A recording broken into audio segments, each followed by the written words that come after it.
Number one, let me thank Randy and the Progressive Forum for having me. And Bill, let me just from the beginning, let me welcome you back to the city of Houston. And I know Vermont is just as warm as the city of Houston right now. I think y'all are about 40 degrees, 40 to 50 degrees. Let me just make a few brief comments and then look forward to sitting down. I'm glad to be back at Congregation Emmanuel, and I'm also glad that you are here to discuss the faith of some of God's greatest creations, humankind, and the planet we live on. Our faith is threatened by climate change, which is a critical issue facing not only our city, but every city on this planet. Houston was one of the first U.S. cities to join the C40 network of cities across the globe committed to fighting climate change. And here in the United States, I am co-chair of the U.S. Climate Mayors, and as Randy said, now there are about 407 mayors from across the country, from blue cities as well as red cities. And the goal is to explore ways that Houston can innovate to reduce carbon emissions. I'm thrilled to see so many people here tonight, who share that commitment to taking action on climate change and making Houston a more resilient and sustainable city. And I salute Bill McKibben, one of the nation's most vocal proponents for climate action, for bringing attention to this issue right here in the city of Houston. For a long time, people have assumed that it would be impossible for the energy capital of the world, i.e. Houston, to acknowledge, much less fight climate change. But we are changing that. The tax day flood 2016, I would like to say whether we just voluntarily moved in this direction, but the Memorial Day flood 2015, the tax day flood in 2016, Hurricane Harvey 2017, these events have all changed the way we view climate change in Houston.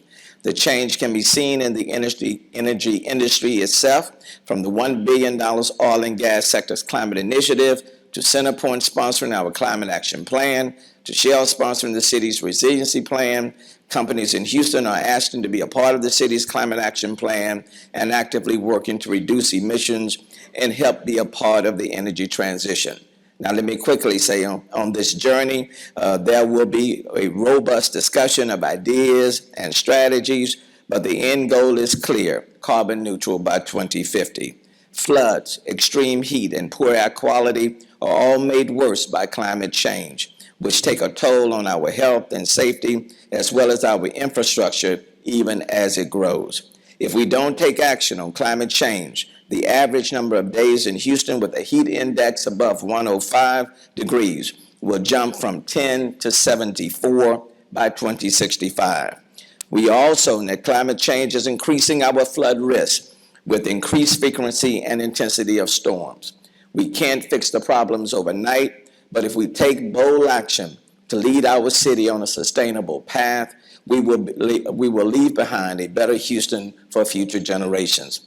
And that's why I'm proud to be the first mayor of Houston to have accepted this challenge head on and moving forward to create the city's climate action plan, which we hope to finalize by the end of this year. We are working towards a final version by the end of the year, and it will be outline ways to make our city carbon neutral by 2050 with a wide variety of approaches, from increasing our tree canopy to providing more mass transit options, utilizing our energy resources, renewables, as well as EVs. We already set an example at City Hall because we are 92% of the electricity purchased by our city government comes from wind or solar. 80% is wind, 12% is solar. And I've instructed my executive team, that the goal is to become 100% renewable with regards to the city of Houston and the municipality. With our network of dedicated partners and innovative spirit, I am confident Houston will rise to the challenge. And so, Bill, thank you again for being in the city of Houston, for shedding light on this particular topic. I hope you would tell the people in Vermont and others that Houston is taking significant steps to make a difference in the battle against climate change. And it can happen in the energy capital of the world. Thank you.